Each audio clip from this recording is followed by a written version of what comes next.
Jordan Palmer, Vish pointed this out to me. Vish, legend, pointed out that Jordan Palmer was recently on a podcast and he was talking about Trey Lance, and he was asked about Trey Lance, and he basically said, well, Lance is in a really good organization with a good team and good coaches. He says, Sam Darnold never has been, and he's going to be the Niners starting quarterback this year, and now he's going to be in an organization that's good. It was like, wait, slow down, Jordan. What did you just say? And if you don't know who Jordan Palmer is, he's Carson Palmer's brother, and he's a very, very respected quarterback tutor or coach. And he has worked one-on-one with Sam Darnold for years. They are very close. So for him to say that so casually with a lot of other insiders saying the exact same thing, it makes you wonder what the hell the Niners are telling people off the record, hey, look, it's possible Brock starts on PUP. And, we don't really have that much confidence in Trey, but we love Brock. We love Sam Darnold. We really love Sam Darnold. He's never been on a team like this before. Watch what happens. Watch what Kyle can do for him. I'm just saying. So, what do you think of Jordan Palmer? Or is it possible that that somehow on some level they've worked out a deal that they're not telling us about? They don't want to reveal. I don't know, because it does another thing that just doesn't make a whole lot of sense. Why would why would you talk up Sam Darnold? Why? Even if you love Sam Darnold, why would you talk him up? Why wouldn't you just wait and see it all play out? Right. What is the point of talking up Sam Darnold? Why? Well, one guy you've invested a ton in, and he's a young kid who probably needs to be brought along. And you're basically going to just say, he's coming along and he'll be competing, and he's just focusing on competing. Where with Sam Darnold, it's like he's got as good a skill set as I've ever seen. He's when he's open, it's almost like saying, hey, forget Trey Lance.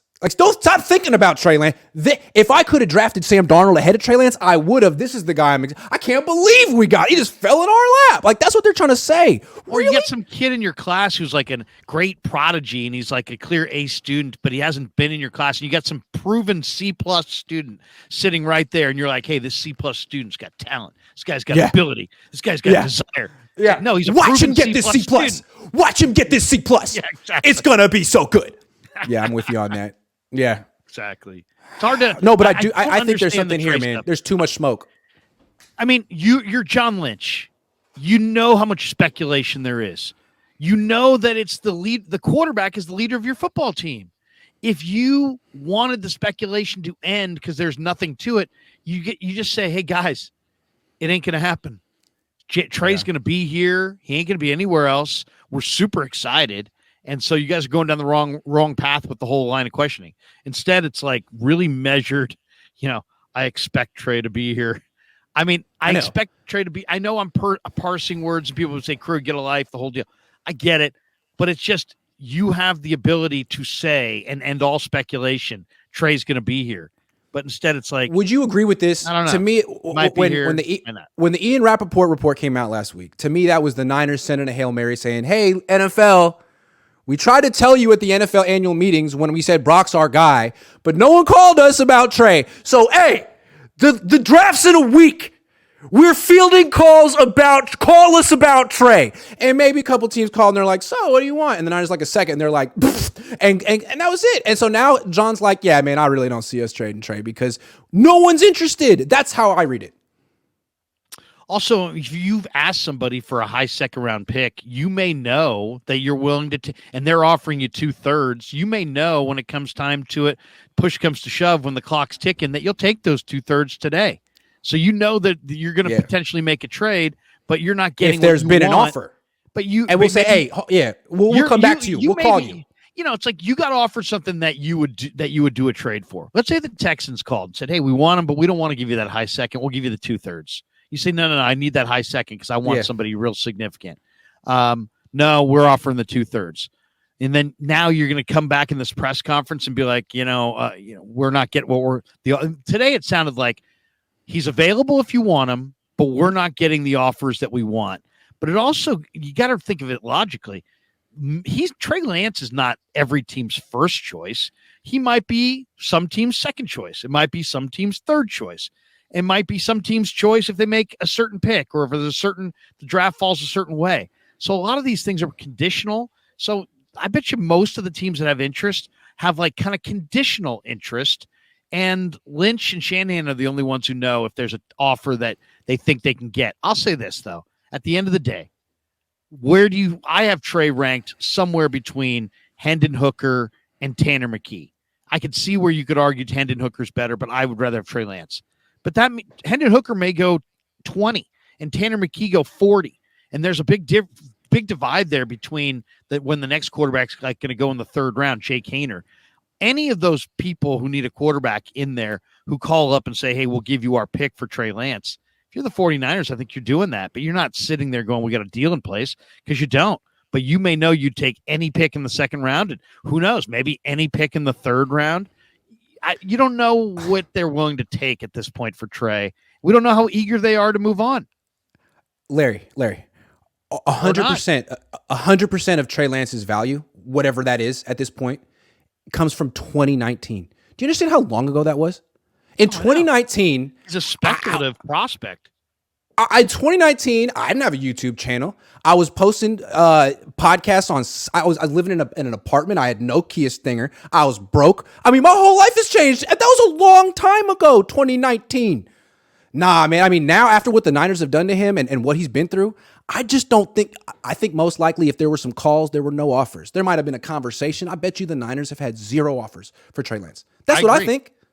But 0. Don't you think? Like if I'm the Texans, why offer anything right now for Trey Lance? You got 2 picks in the first round. See how the draft goes. Yeah, see how it goes. You go defense at 2 or 3, whatever. They're at 2, and then I think they're at 12 or something. You see who's there at 12. If there's a quarterback you want, if not, you go defense again.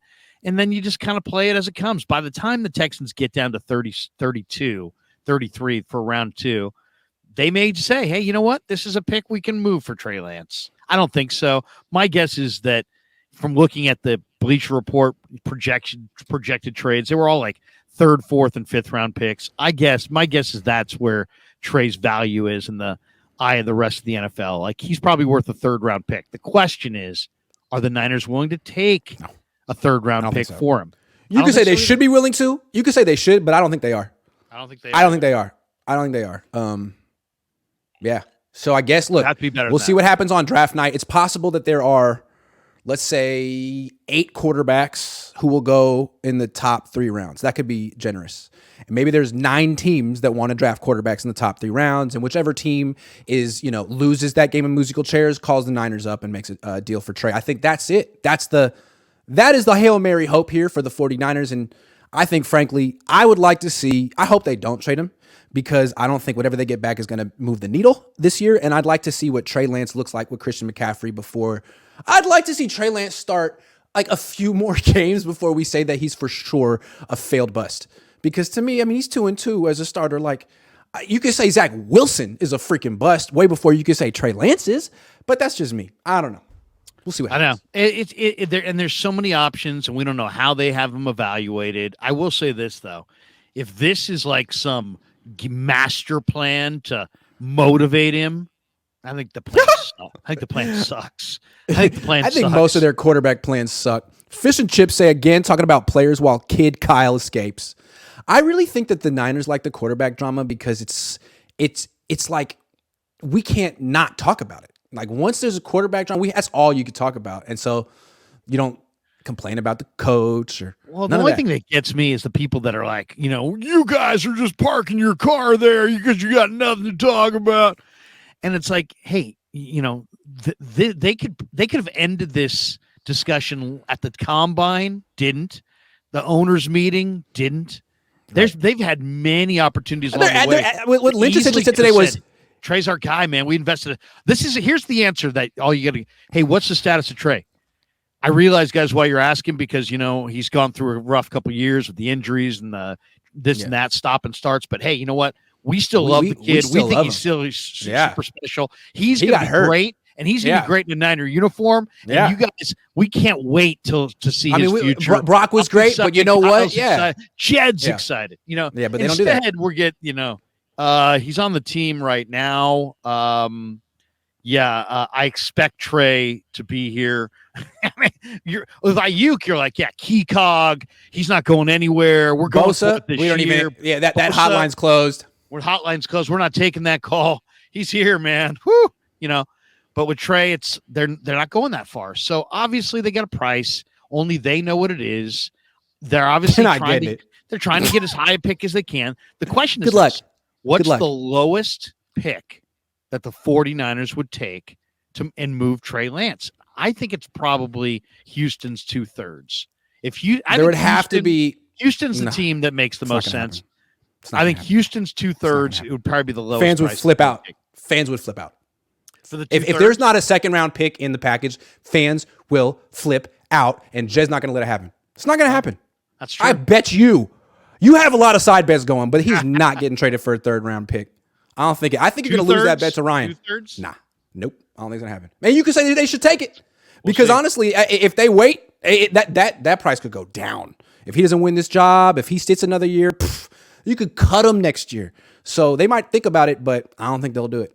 But that's my prediction. Seems like it seems awfully. If this is how they motivate their you got skin in the game. You got a bet down, man. You got skin in the game. You're hoping to win, and I understand. But I don't have a bet down. Jordan says Larry's still reaching that narrative that he's got skin in the game. I understand. When I place bets, I want to win too. Elias says Niners had to choose between developing Lance or going after the Lombardi. Purdy, more of sure thing trade rumors, purely testing market for Lance.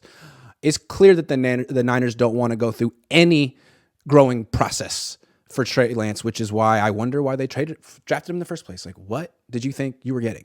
A finished product? Really? Because the rest of the league said he was a project.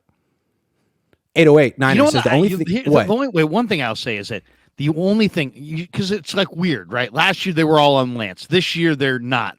What's changed? What happened? What's changed, I think, is Purdy has arrived. And then the other thing is, and they believe in him, obviously. But then the other thing I think is just they're looking at Trey and they're saying, you know what? We think he's going to be good. But I think the Niners view their timeline like there's a ton of urgency about this year. And I think that's motivating them to listen to offers for Trey, is that they look at him as not this year. They look at him as a long-term play. And so I think they want to see if they can get value. Also, he was someone they were supposed to have developed for this year, but they botched that, and they can't undo what they did. 808 Niners says the only thing we know about Brock Purdy is that he's better than Jimmy. If you get rid of Trey and all you got is Sam and a rookie because nobody knows if when Brock Purdy returns, what up, Larry? Warriors in 6, F the beam. That's what I'm saying. I mean, the Niners, again, John Lynch said today they're not interested in Lamar Jackson because that's how much they like Brock Purdy. Like, dude, slow down. You got Brock Purdy. He's a great backup for you. You got him for 3 more years. Why is the search over? Why are you doing this? Keep looking. It couldn't hurt. They're all in on Brock. Every time they have an opportunity to say so, they do. Such a mistake. Battle Beast 19 says Larry on draft night. Crickets. Nah, Larry won't be cricket. Larry's going to be working draft night. I'll be there. That's right. Papa Phil says, first super chat. Thank you, Grant, for all that you do. Thank you, Papa Phil. Elias Soto says, Niners hoping for a Geno Smith revive for Darnold or breakout for Lance. QB comp for first few games if Purdy can't start the first few weeks. I would agree. I think the Niners feel that Darnold is Alex Smith, and he's been in bad situations, bad franchises, and that this is the first time he's on a good team with a competent coach, and let's see what happens. I think that's what they're thinking. And they might be right. If we get that competition, I'd be shocked if Darnold beat out Lance. I really would. I don't know about that. And I'm a Lance guy. You think Lance is that raw? Yeah, he is that raw. And the whole thing with Lance, when you drafted him and you traded up, you were supposed to go into it with your eyes wide open, knowing what he is, knowing what it would take. And the Niners draft him, and they're like, wait a second, he's raw. This is raw. Like, what? It was on the menu, not cooked. Completely raw. And then I was like, wait a second. Can I talk to the chef? This isn't even cooked at all. Like, yeah, man, you got to read. It's called reading. I'm sorry. Niners all in. Half-baked pizza. Have you heard the concept? Yes. Yeah, don't tell me you're freaking surprised by this. Ramilia Sports Report says Niners all in. Kyle still not in the hot seat year 7. Hey, man, it's an interesting team around here. They're in the mix. All Niners says, join late. I'm sure you covered this, but Salah's going all in with that trade, making Kyle look bad. I do think it's interesting that freaking Robert Saleh got an MVP quarterback before Kyle. I didn't see that coming. Fish and chips says Purdy arm, Trey ankle recovery, and Sam's brain. It's like the Wizard of Oz. Super funny. A heart, a brain. Sorry. Papa Phil says the Niners ended a while ago. You're watching Santa Clara Broncos. Trey Arias stand up. Ooh, because of the Shanahans? The Santa Clara Shanahans.